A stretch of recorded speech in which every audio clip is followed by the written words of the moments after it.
What's up, everyone? I just got back from the Charlotte Regional Championships where I decided to play a little bit of a risky deck, and it didn't quite pan out for me the way I wanted to, but I think the deck was an overall good medical, and everything. Let me talk about the list real quick.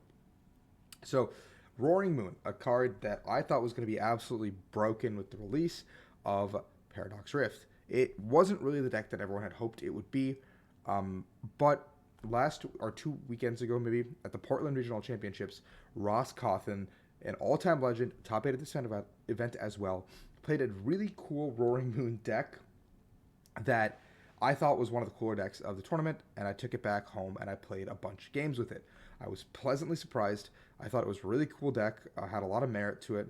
And then my buddy Keanu Meany earlier this week on like Tuesday messaged me and said, "Hey, play this list. It's broken." Uh, so I tried some games with it, played a lot of games into Tina more than anything, and it felt really, really, really good. Felt good into Miraidon, felt good into Zard.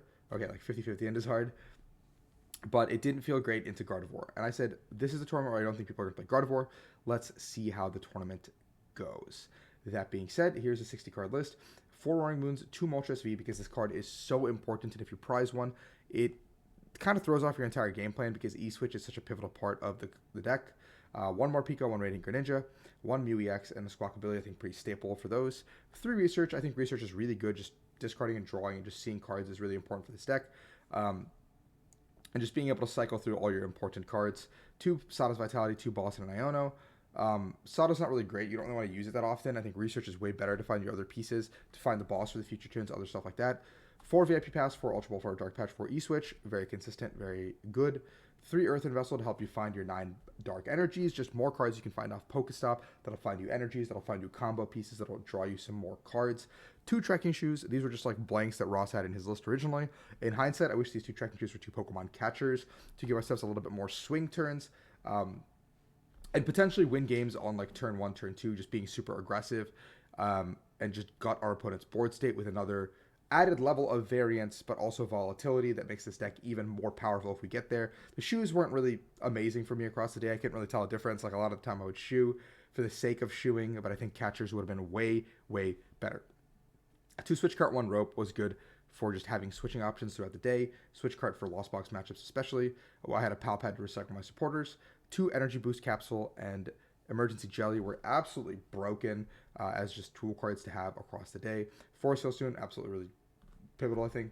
2 Town Store and 2 Pokestop also makes sense for Stadium Split, so I rocked the list and I sent it in. So here's how my tournament goes. It's not going to be a long report. It's not going to be lengthy at all, but I'll just kind of brief you guys. Round 1 I played against August, and they were playing a Sableye Charizard. Not really a deck I was expecting to see, and I knew it was a bad matchup off the rip because it's just the prize trade is always going to work in their favor no matter what I do. But both games 1 and 2, I think they played a little bit suboptimally, prioritizing setting up to get to 10 in Lost Zone versus just attacking me with crams and chaining attacks. I think if you attack every single turn, I always lose that matchup because Radzard is really hard for me to deal with. Sableye is really hard for me to deal with. But they just were a little bit slower on the uptick, and I was able to kind of take both games pretty convincingly. The second round was against DeMarco. DeMarco in game 1 had a pretty poor setup, and I was able to just take it pretty quickly. Game 2, they had a pretty perfect setup. I was able to take out the Pidgeot 1 turn, and then I Ono them super low, forcing them to find Candy Charizard on a very specific turn to end the game, and they were able to find Candy Charizard. We were both at 2 prize cards and seal the deal. In game 3, it came down to the wire where I needed to basically like DeMarco, I wanted to be to 2, knock down my active. Now we're both 2-2. I need to be able to power up a new moon. I have an energy on the moon already. I have Moltres ability, so I need to hit like Dark Patch, E-Switch, or Energy E-Switch, Energy Dark Patch, and I have one of the pieces in my hand. I think I got Ionoed with my 2 was E-Switch and a blank card I drew for turn. It's a Pokestop. I play the Pokestop. I slam it. I hit Dark Patch off that, which wins me the game. I did hit Vessel as well, so I guess I would have won 2 ways, but I knew I had the pieces in deck. I knew it was there, so I was able to win that game. Round 3, I go up against Ian Harding, who is playing Lost Box like Turbo with Groudon and some other fun stuff in there, like Roaring Moon as the attacker. And the first game kind of comes down to myself prizing what I needed to close out the game, I believe. And Ian is able to just lock up the game and get the very end. I think I like at some point I was like, if I had two switch cards left, I can make a play where I can take out all the damage and make it so Ian can't win the game. But I was unable to do that, and Ian wins game one. Game two was just a complete brick from Ian's part. Like nothing was going on. I think he had like 6 energy in the discard by like turn two, with like a rod in the discard and a rod in the lost zone. I think he had a rod back a third, something like a third time. I was just like nothing was going for good for Ian. Um, and he packs it up pretty quickly.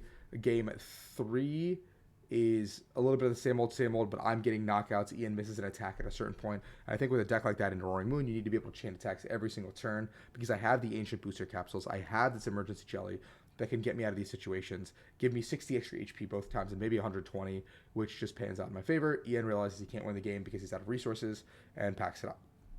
I'm 3-0, feeling pretty good. The deck is feeling pretty good, honestly.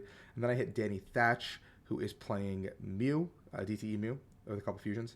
Game one, I pretty much just roll Danny. Everything sets up perfectly in my favor. Everything goes great. Game two, I get hit with an Iono Path at the very end of the game with about 8 or 9 cards left in deck.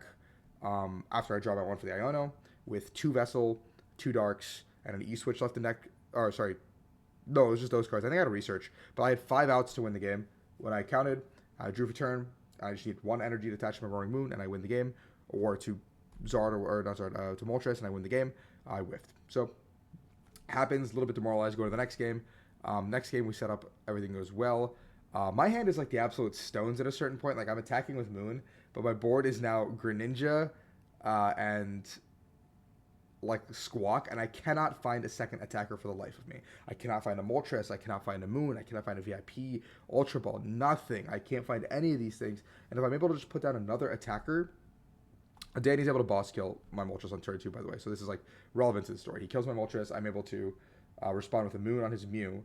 But if I can find anything in this position, my hand has double Dark Patch sitting in it, so I can just double Dark Patch, and when I get Iono to 3, I can win off just an energy attachment, or put myself in a position to win off an energy attachment, but I can't find another basic. I think I have more Pico, no more Pico in play. Yeah, it's... So I end up attaching for hand to Squawk, and knocking out his active Mew. As expected, I get Iono to 3, but there's no path in play, so it works out like kind of okay for me. Where I find Ultra Ball for Moon, research my hand away. It's like I think the 2 cards I had Ultra Ball were really unfortunate. It was like Vessel Rope, which I was like, man, I might need these. I researched for my 7. I end up hitting Dark Patch, attach, but I'm 1 card short, like E-Switch or switching cards. So I retreat the Squawk ability into the Moon, and I have to pass. They go draw for turn, do a bunch of stuff, shove up a Genesect, pass, and then I go draw, attach. My card for turn, the next card I draw is like the Dark Patch, and I was like, I would have won. Attach, and then I'm unfortunately out of boss at this point. So I have to just take the 2 prizes on the Mew. He gives me a Mew. I take the 2 prizes on the Mew, leave the path in play. They draw for turn, shove me the boss, and it's the game. On Squawk, I think Danny had like a 4-card deck at this point, so it's like pretty likely that I'm just dead. Unlucky game. I feel like can't really do much about it. Then I go up against Jishen playing Miraidon with Peony and Catchers.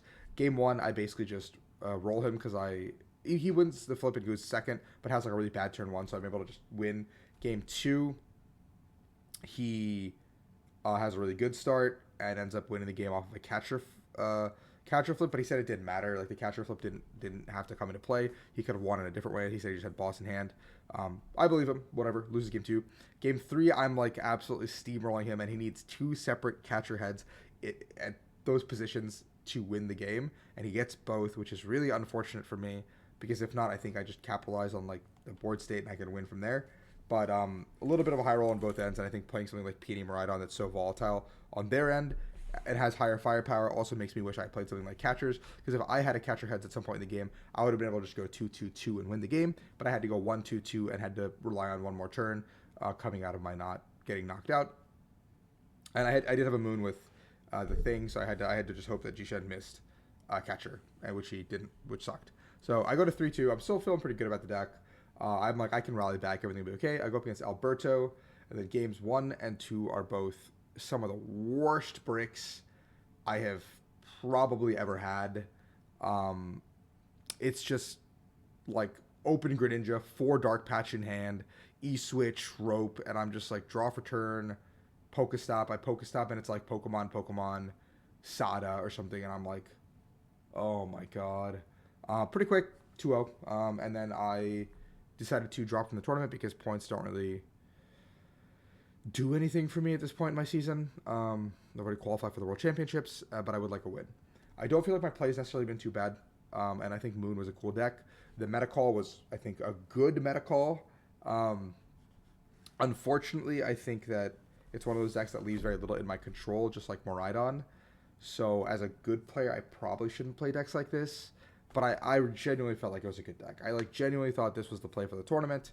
It just didn't work out in my favor. Would if I played Charlotte like 10 times, like 8 times, I'd probably run this deck back.